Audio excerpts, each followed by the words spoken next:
Good morning, welcome to our ICS News. My name is Obaras Ignatius, but first, let's get the headlines. Unwavering support for the former CS Fred Matiang'i endorsed to run for the presidency in 2027. ICT CS William Kabogo announces himself as the new sheriff in town. The Kenyan High Court suspended NEC decision to administer repeat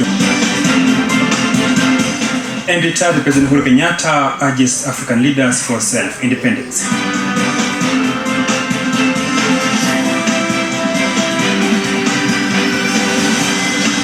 The news itself.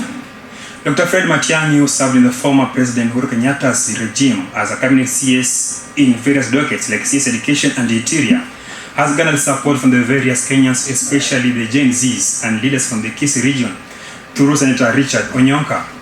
Many people believe that his leadership capabilities and extensive government is making him to be the potential challenger to President Ruto's and can oust the sitting president from the office. As the election nears, it's clear that Fred Matiang'i's candidacy is stirring up significant political energy in Kenya. This comes at a time when Jubilee Secretary Jeremiah Kioni announced his plan to support Fred Matiang'i presidential bid in 2027 general election. Fred Matiang'i currently is working in the World Bank and is yet to resign and focus to Kenya's politics. And ICT CS William Kabogo has declared himself the new sheriff in the Mount Kenya region, dismissing anyone else claiming to champion the region interest as irrelevant. Kabogo criticized the former DP Rigathi Gachagua recent remarks against President Ruto, describing them as a mere kelele za chura. He also took a swipe at Gachagua, likening his criticism of the president to someone being thrown out of a kitchen, only to accuse a cook of poisoning the food. Also, while speaking in Eldoret Sports Club during ICT and Data Security Summit, CS Kabogo stated that he has powers to shut social media, coming at times where the young generation, especially the Gen Zs, uses online platforms to air out their views on opposing President Ruto's leadership, something that CS Kabogo condemns it. In education matters, that Kenyan High Court has suspended the decision by the Kenyan National Examination Council (NEC) to administer the mid-year series of Kenya Certificate of Secondary Education (KCSE) exams.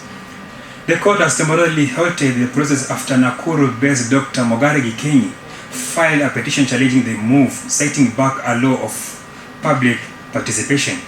In his petition, Dr. Gikenyi argued that there is no evidence to suggest that stakeholders on the public were involved in the decision-making process. He also explained that the guidelines have created two categories of candidates, one with a limited preparation period to sit on July, another with a longer revision period to do the exams in November. Further, he asserted that the KCSE exams have historically been conducted in November, creating a legitimate expectation among learners that if they fail, they would retake the exams. The petition just came 3 days after the NEC announced the opening of registration for potential candidates from January 26 to 21st of February 2025 for the mid-year exams. And retired President Uhuru Kenyatta has called on African leaders to stop complaining and crying after the US government under President Donald Trump withdrew support in the health sector for African countries and not the Africa's time to run their countries without relying on US aid and other donors. Speaking at the first World Health Security Conference in the East African region in Mombasa on Wednesday, January 29th, Uhuru Kenyatta emphasized the need for self-reliance and use of resources for the non-basic things. And those were our ICS News at 1.